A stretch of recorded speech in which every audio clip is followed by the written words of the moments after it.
Good morning students. मैं doctor Monika Garg. आज हम बीए पार्ट प्रथम में प्राचीन भारत का इतिहास के ऊपर चर्चा करेंगे। आज का हमारा सब्जेक्ट है या हमारा टॉपिक है गुप्त साम्राज्य। तो कनिष्क की मृत्यु के साथ ही कुषाण जो साम्राज्य है पतन की ओर अग्रसर हो गया था और भारत की जो राजनीतिक एकता थी छिन्न भिन्न हो गई थी। तो जिस प्रकार प्रत्येक निशा के बाद सूर्य का उदय होता है, उसी प्रकार गुप्त वंश का भी उदय हुआ। मतलब कुषाणों का पतन हुआ तो गुप्त वंश का उदय हुआ। तो इस राजवंश के उदय के साथ ही भारतीय जो इतिहास है उसमें नवीन युग का प्रवर्तन हुआ। इस राजवंश की स्थापना के साथ भारत में राजनीतिक जो छिन्न भिन्नता थी वो समाप्त हुई और राजनीतिक एकता के युग का सूत्रपात हुआ।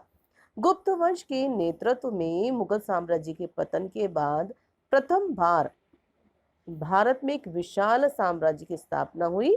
यह साम्राज्य न केवल संपूर्ण उत्तरी भारत में विस्तृत था, वरन सुदूर दक्षिण के राज्य और सीमा पर स्थित सीमांत तथा विदेशी राज्य भी या तो उसकी अधीनता में थे या उसके प्रभाव को स्वीकार करते थे। राजनीतिक दृष्टिकोण के अतिरिक्त सांस्कृतिक दृष्टिकोण से भी ये भारतीय इतिहास का स्वर्णयुग कहा जाता है। धर्म, साहित्य, कला, विज्ञान, संस्कृति कोई भी पक्ष ऐसा नहीं था जिसमें इस काल में उसका विकास या सर्वांगीण विकास नहीं हुआ हो।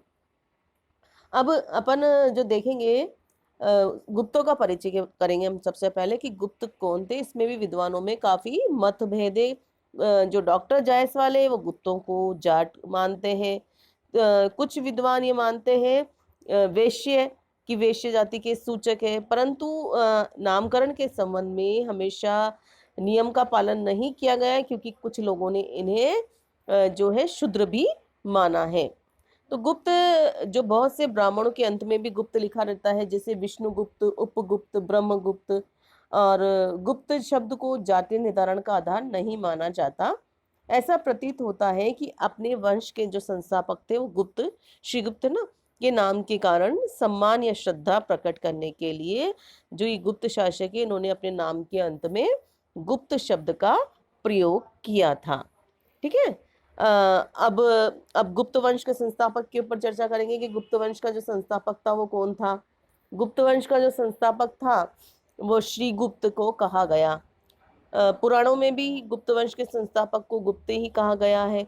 तो गुप्त वंश का जो संस्थापक था, आप याद रखें, श्रीगुप्त को कहा गया है। इसके पश्चात घटोत्कच श्रीगुप्त का उत्तराधिकारी हुआ। उसे भी गुप्त अभिलेखों में महाराज की उपाधि से संबोधित किया गया था। ऐसा प्रतीत होता है कि वह भी एक सामंत शासक था और अपने उसके समय में भी गुप्त वंश की शक्ति और प्रतिष्ठा में कोई विशेष रूप से वृद्धि नहीं हुई थी और उसने 300 ईस्वी से 320 तक शासन किया। इसके पश्चात चंद्रगुप्त प्रथम, उसका जो पुत्र था घटोत्कच का, वह चंद्रगुप्त प्रथम उत्तराधिकारी बना। गुप्त अभिलेखों में उसके लिए महाराजाधिराज की उपाधि प्रदान की गई। चंद्रगुप्त प्रथम जो है एक प्रतिभा संपन्न और स्वतंत्र शासक था।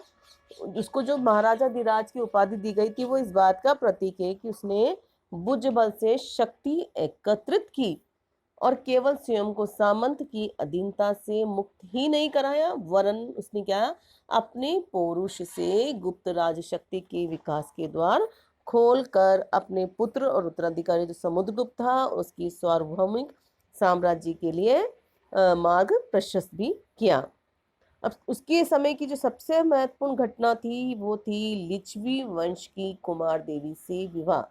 तो चंद्रगुप्त प्रथम के शासनकाल की सबसे प्रमुख घटना उसका लिच्छवी वंश की राजकुमारी कुमार देवी से विवाह करना था।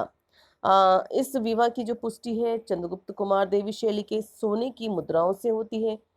इस मुद्रा के जो अग्रभाग है उस पर चंद्रगुप्त और कुमार देवी के चित्र और नाम उत्कीर्ण और पृष्ठभाग पर शाही सिंह के चित्र उत्कीर्ण है और उसमें लिच्छवा है नमः भी लिखा है। तो इस वैवाहिक संबंध का गुप्त वंश के इतिहास में महत्वपूर्ण स्थान है। चंद्रगुप्त प्रथम के शासनकाल में गुप्तों की शक्ति और वैभव में जो अपूर्व वृद्धि हुई उसमें इस विवाह का महत्वपूर्ण योगदान है। ये माना जाता है कि जो वैशाली राज्य है वो विवाह के परिणाम स्वरूप गुप्त राज्य को मिला था और कहीं विद्वान भी इसके लिए समर्थक थे। डॉक्टर स्मिथ भी कहते हैं कि कुमार देवी ने दहेज के रूप में अपने पति को वह प्रभाव दिया जिसके कारण कुछ ही वर्षों में उसे मगध और निकटवर्ती प्रदेशों की प्रभुता प्राप्त हो गई। इसी तरह वो आगे लिखते हैं डॉक्टर स्मिथ कि ये पूर्णतः सत्य है कि लिच्छवियों से संबंध के फलस्वरूप चंद्रगुप्त एक स्थानीय राजा की स्थिति जो उसके दादा और पिता को प्राप्त थी उनसे ऊपर उठकर महाराजाधिराज की उपाधि उसने प्राप्त की। उसने स्वयं अपनी महारानी और लिच्छवियों के नाम से सिक्के चलवाए और अपने उत्तराधिकारी पुत्र ने उसके जो उत्तराधिकारी पुत्र ने बड़े गर्व के साथ अपने को लिच्छवियों की पुत्री का पुत्र भी घोषित किया। तो इस प्रकार गुप्त और लिच्छवियों का जो सम्मिलन हुआ उससे गुप्तों की शक्ति में वृद्धि हुई और कालांतर में उसने उनको उन्नति की शिखर पर पहुंचा दिया। अब राज्य विस्तार पढ़ेंगे चंद्रगुप्त का। चंद्रगुप्त का जो राज्य विस्तार है, वायु पुराण लिखते हैं कि गुप्त वंश के वंशज से गंगा के किनारे किनारे प्रयाग, साकेत और मगध के राज्य को भोगेंगे।